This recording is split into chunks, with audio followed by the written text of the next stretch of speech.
I have dragged so many isekais as being bland and generic, but I was not expecting this to be as fun as it was. I mean, look at it! Minaru Kaguno has been fixated on becoming as strong as possible, which has led him to undertake all kinds of vigorous training. He arms himself with a crowbar and ruthlessly thrashes local biker gangs at night.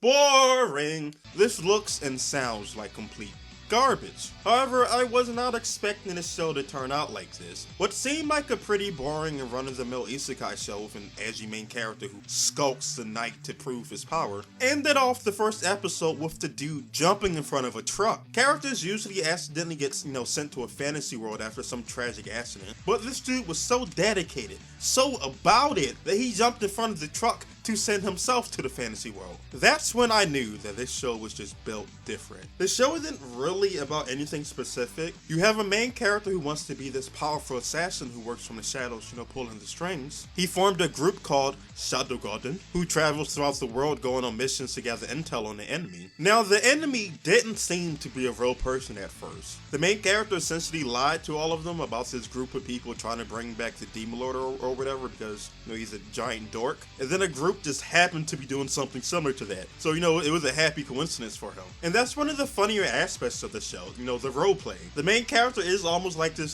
dork nerd D&D role-playing game type character who gets brought into a new world. He has his own, quote-unquote story to play this background character with nothing interesting going on who no one notices or even acknowledges. So for example, even though he's stronger than his sister, he lets her take all the spotlight as the strongest member of the family and even lets her show him up in their training sessions. When the bad guys are running amok in the city and he needs to escape his friends in the most non-conspicuous way possible, he fakes having to take a giant shit and tells his friends to leave him behind as he goes to drop a big one in the alleyway. And when an evil group shows up to massacre everyone in the school, he jumps in front of one of the attacks to give his life to protect the woman. Not because that's the right thing to do, but because that's what a side character would do. This man is dedicated to the bit. Now, I couldn't really tell you what any of these characters' names are, and while I do enjoy when the main character is on screen, most of the other characters aren't really that worth talking about. You have some members of the Shadow Garden whose personality just seems to be sexy woman who trips and falls all over the place, or woman who thinks every single thing the main character does is actually 4D chess and just too smart to comprehend. You have villains who just want the blood of the main characters to make themselves stronger because they have goddess blood or something. I really don't know. But, like I said, the characters aren't really that memorable and the writing itself isn't really that deep or thought-provoking. But everything is set up in a way to create more weird and funny situations for the main character to kind of just bullshit his way through. Yeah, his friends aren't really worth talking about, but they have to be written in this way in order for the main character to, fake taking a shit in the alleyway. Yeah, the crazy doctor who only talks about, the goddess blood is kind of boring.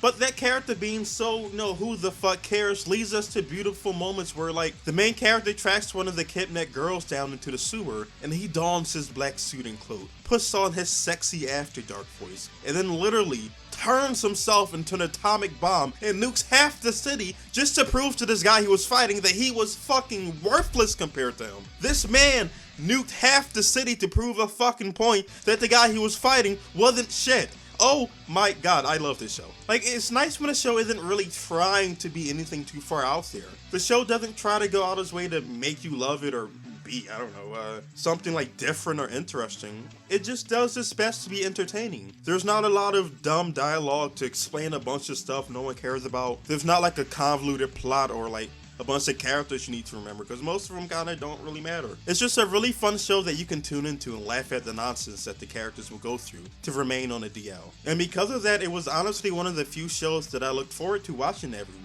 So if that doesn't sound like a good time to you, then trust me, there isn't much more going on, so you'll know pretty well by episode 2 if the show isn't for you. How are you liking the show, The Eminence in the Shadow?